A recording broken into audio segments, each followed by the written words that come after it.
welcome to Pause for Faith. Just let me check everything's working. Everything's working. Because I've got a slightly new setup here. Good. I think we're live. Just to explain, we've started live streaming in the chapel again. So I've had to move cameras around and get computers in the right places. So I hope this is working. It's good to be with you. If there's any technical hitches, then forgive me. It might take a couple of days to get things sorted, but it's great to be streaming again. And to share with you this afternoon something about the life of Blessed Carlo Acutis, a wonderful, wonderful saint. And I just want to tell you a little bit about his life and how he's so special for us here in our university chaplaincy. And I hope you'll see what a really important, blessed and important saint he would be for yourselves as well. I introduced some of the students who've been arriving here recently to the idea of being a Christian in London. And one of the things I'm very conscious of is that students are coming to London from all over the world, and there's an impression that London is a very secular city, even in England and certainly in other places of the world. So part of what I'm doing when I speak to them is to say, well, I'm not sure I agree with that. It's a very pluralistic city. There's people of every religion and none. There's mosques, synagogues, temples, churches. Very interestingly, it's one of the few places in England where the Christian faith is growing in numbers and proportionally. And then I go a little bit further and I say that, in fact, London is a city of saints. A city of saints. I would bet you there is a saint for every day of the year if we tried hard enough to look for them. And certainly the people that come to mind, St. John Fisher and St. Thomas More, martyred at the Tower of London, and our own Cardinal Newman, canonised just a year ago. Well, you can see, I hope, where I'm going with this. Only 12 days ago, a teenager from London was beatified in Assisi. Blessed Carlo Acutis. Okay, it's true. He only lived in London for a few months before he moved with his family to Milan, but he was born here in our city.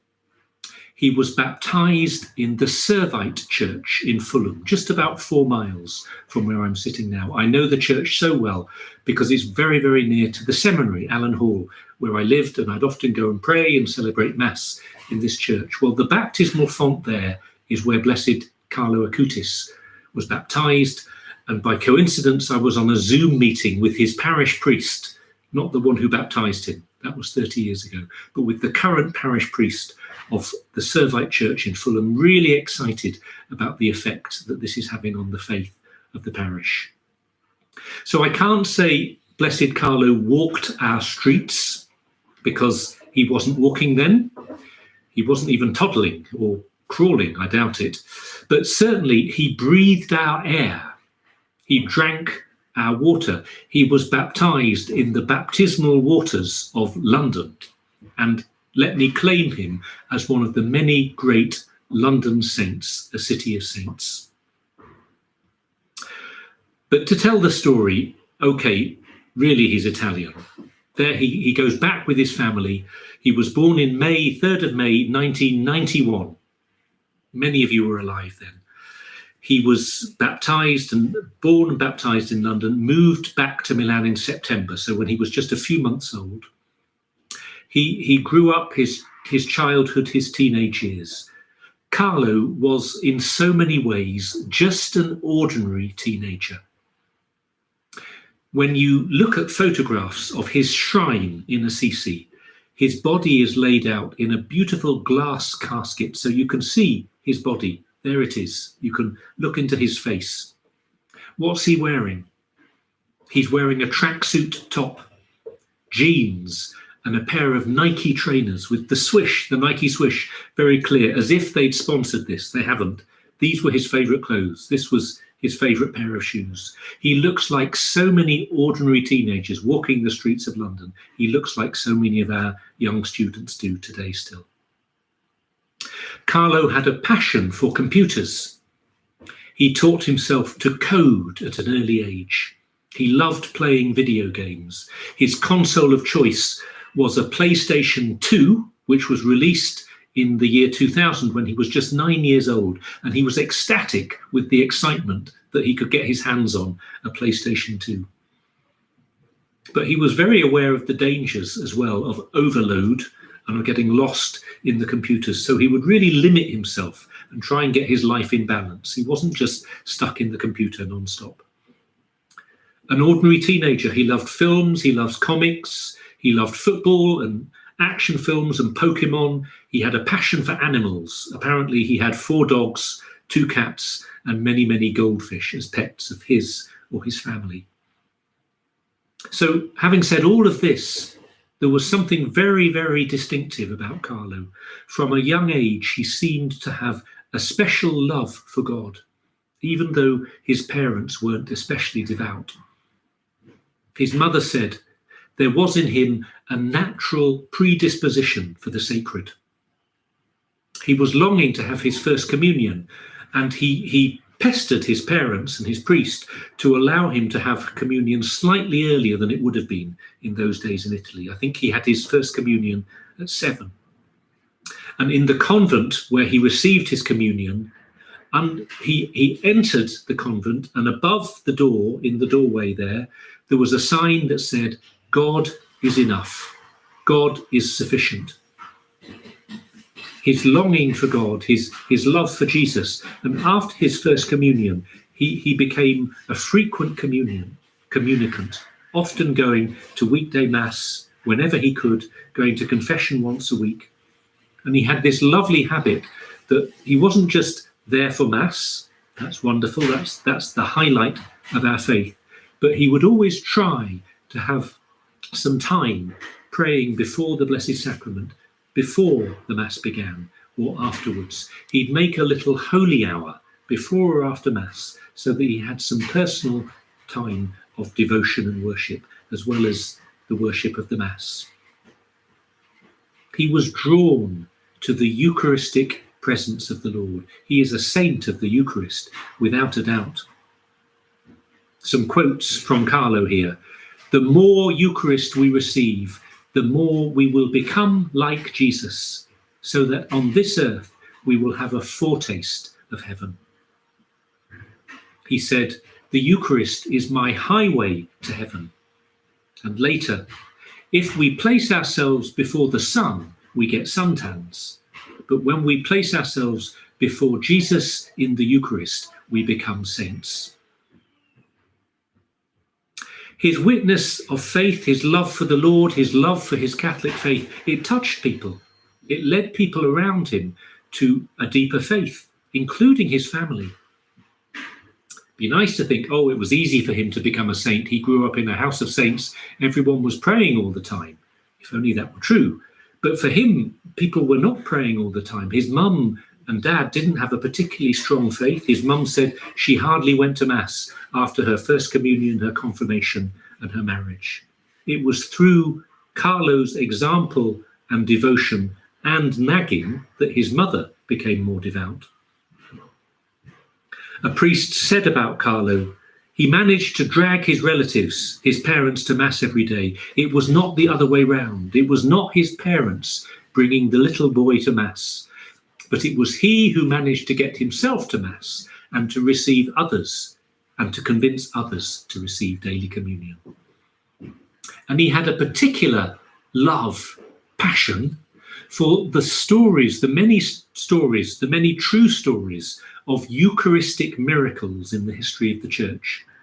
This is when the Lord has caused extraordinary events to surround the Eucharist, the Blessed Sacrament, the celebration of the Mass. And this has become part of the devotion and the tradition of a shrine or a church, and part of the wonderful Eucharistic history of the Church. He loved to go and visit these shrines and learn about them, and got his parents to take him to as many as he could. He started to catalogue Eucharistic miracles when he was just 11.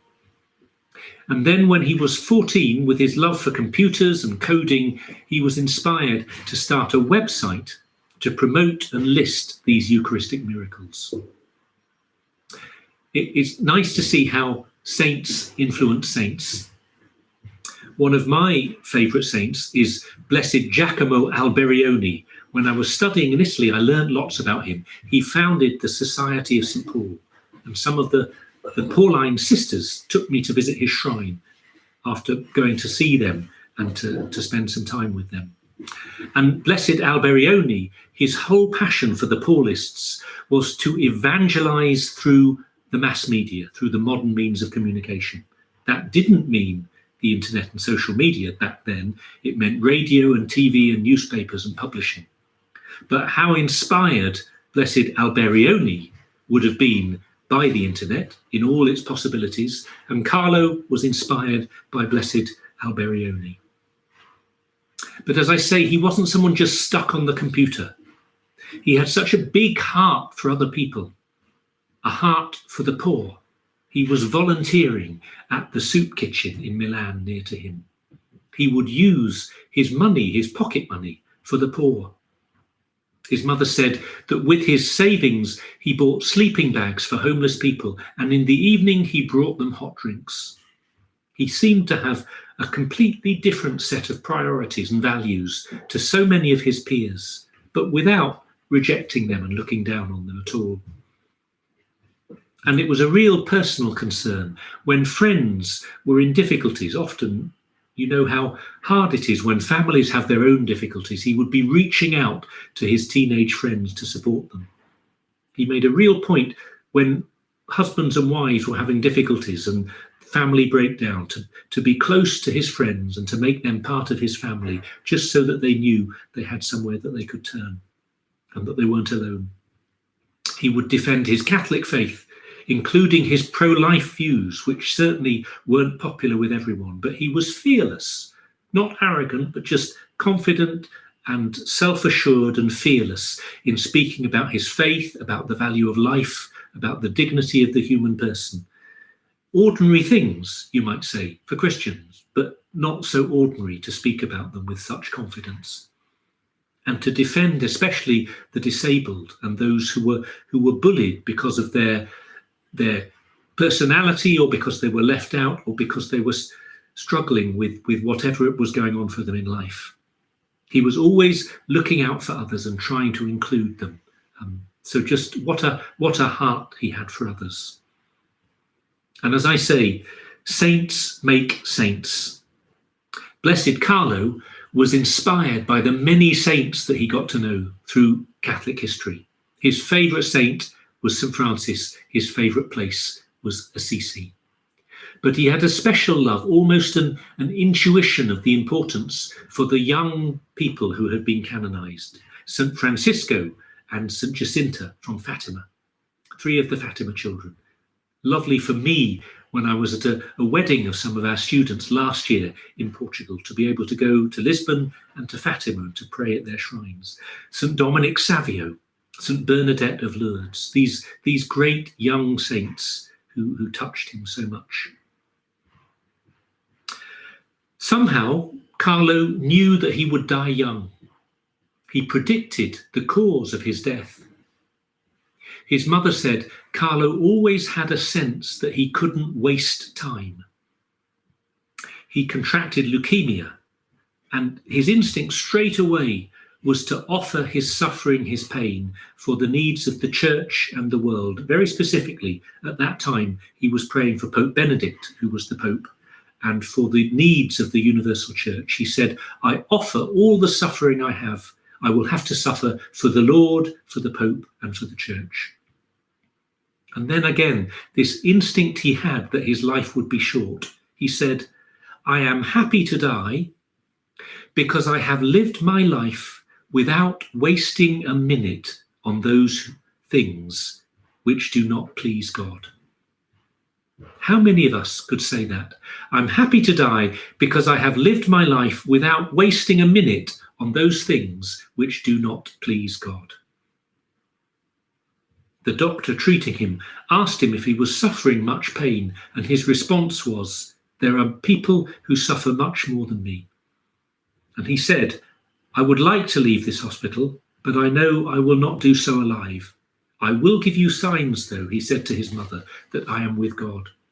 He died on the 12th of October 2006, just 14 years ago, dying of leukemia, and he was buried in Assisi in accordance with his wishes. There were signs, even to touch the life of his family.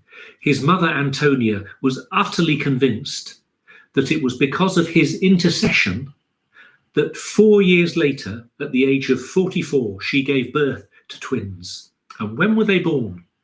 They were born on the exact day of the anniversary of Carlo's death, 4 years after he had died.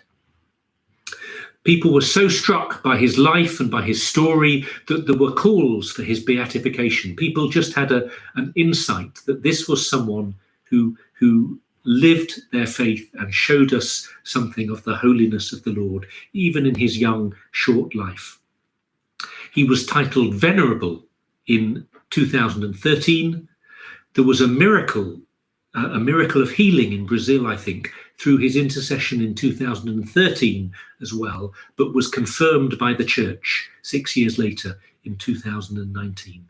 And because that miracle was investigated thoroughly and affirmed by the church, it meant that his beatification could be approved. And when it was, not before, but when the beatification had been approved, his mother said that her son Carlo had appeared to her in dreams, informing her that he would be beatified and also be canonized a saint in the near future.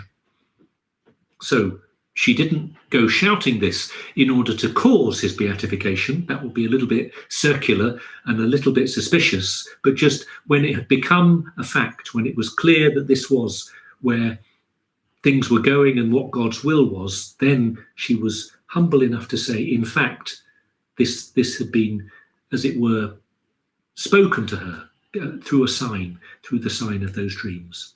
He was beatified just 12 days ago. I got my dates right. If you're watching live, the 22nd of October, today, he was beatified on the 10th of October, just under 2 weeks ago. How wonderful that there was so much secular media interest.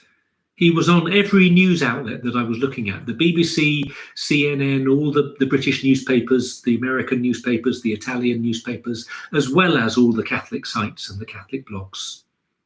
The mainstream media, with not very much interest in religion or Catholicism, they were calling him patron saint of the internet and the first millennial saint. Carlo's mother believes very strongly that Carlo was chosen to be an example for the young people of this period in history. And I would say to the students that I work with, this is what I said in my sermon on Sunday when I was speaking about him. You students, you young people, look at Carlo and you see that you can be normal and still be a saint, or you can be a saint and still be normal. You can be yourself with all your human hopes and dreams and passions and still live your life for others and for God, loving God and loving your neighbour. Carlo Acutis lived in our world. He was a millennial saint, but he put God in the centre of that world. He knew that God was at the centre of that world. And I would say to the young people who were listening to me on Sunday as I was preaching, and to any who are listening now, and to anyone not so young as well, look at Carlo's love for God. Look at his love for Jesus in the Most Holy Eucharist. Look at the time he spent in prayer. Look at his love for his family, his love for his friends, his longing to help others, especially those who were left out or left behind. See the joy he found in living his Catholic faith without fear or shame or timidity. Carlo was just an ordinary Christian, but ordinary Christianity is a thing so rare today that it looks almost miraculous. The French writer Léon Bloy said, quote, "The only real sadness, the only real failure, the only great tragedy in life is not to become a saint. Never forget that your vocation, our vocation, is to be a saint. And besides that, everything else fades into insignificance. What a wonderful saint for our times, Blessed Carlo Acutis. If you're watching on the YouTube, I will put a few links to websites and articles about his life so you can find a bit more. So I hope you can do your research, and I haven't got any photos to show you here, but you can look them up very, very easily. And just to say, please, above all, pray to him.